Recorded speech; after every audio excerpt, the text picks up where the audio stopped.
Hi, everyone. Welcome back to Bethany Alexandria. I am your host and reader, Thelia. A warm welcome to our new and returning viewers, and to our subscribers, a special shout out. This is the ugly side of meditation, what the sages won't tell you. This morning I sat down to meditate, and I had a little moment of judgment, that whisper in the back of my mind saying, "This isn't good enough. This isn't what meditation feels like." And the truth is, meditation isn't always pretty. It isn't always peaceful. It doesn't always feel enlightened or aligned or joyful. Sometimes meditation is ugly. Sometimes it's gritty. Sometimes it's the spiritual equivalent of sitting on the ghetto side of town with no makeup on, hair tied up, and your soul just trying its best. And people don't talk about it. They talk about stillness. They talk about bliss. They talk about the empty mind, the serene breath, the harmonious state. But they don't talk about the mornings you sit there and spend 10 whole minutes wrestling with fear. They don't talk about the sessions where you're transmuting worry, panic, and the residue of last night's thoughts instead of floating through some peaceful inner landscape. Meditation isn't just the temple version. It also has a back alley, a ghetto side, a place where you are not sitting in lotus pose looking enlightened. You're sitting there trying not to fall apart. They say Earth is ghetto. Well, guess what? So is meditation. Because the real work happens when you show up anyway. When your energy isn't cute, when your mind isn't calm, when your spirit is chewing on something sharp, when you're low key embarrassed by what's coming up because you thought you were past this already.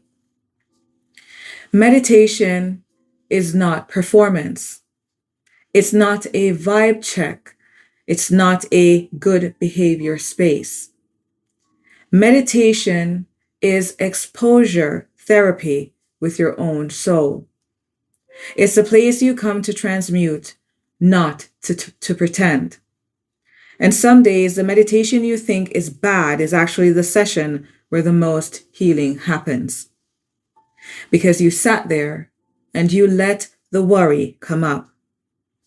You let the fear speak. You let the discomfort breathe. You let your shadow stretch its back and tell you what hurts. That's meditation too.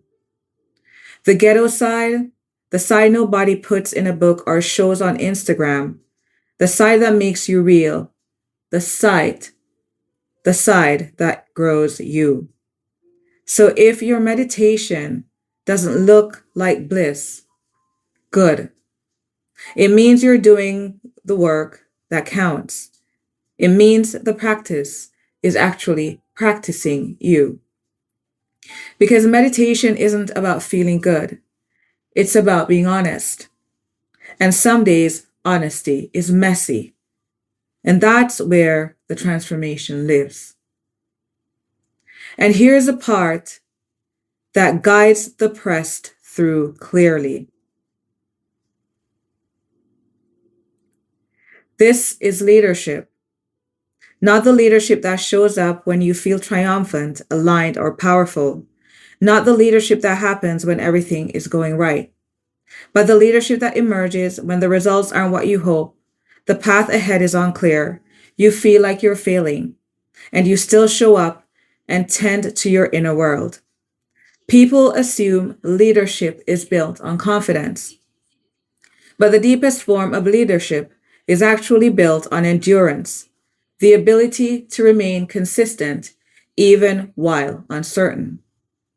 Leadership is sitting down to meditate when your mind is loud.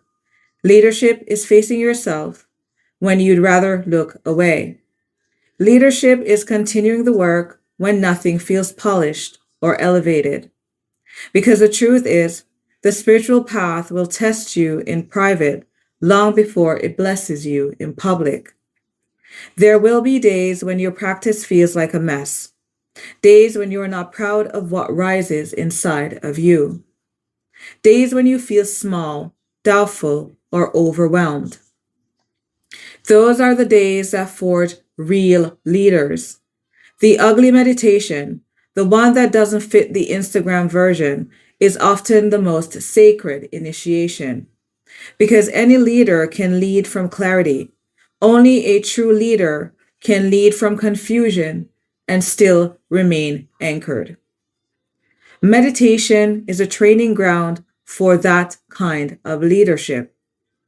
To sit, to breathe, to face yourself without turning away, to choose presence even when you don't feel powerful. That is leadership.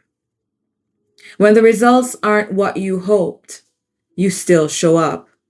When you feel lost, you breathe into the not knowing. When you feel like you're failing, you honor the practice anyway. Leadership is not the absence of fear, it is the willingness to sit with fear and say, we meditate anyway. We try again anyway. We remain honest anyway. And every time you do that, every time you lead yourself through the ghetto side of your own inner world, you become someone others can trust in theirs. That is leadership. That is meditation. That is a real path. Thank you so much. Until next time. See you. Bye for now.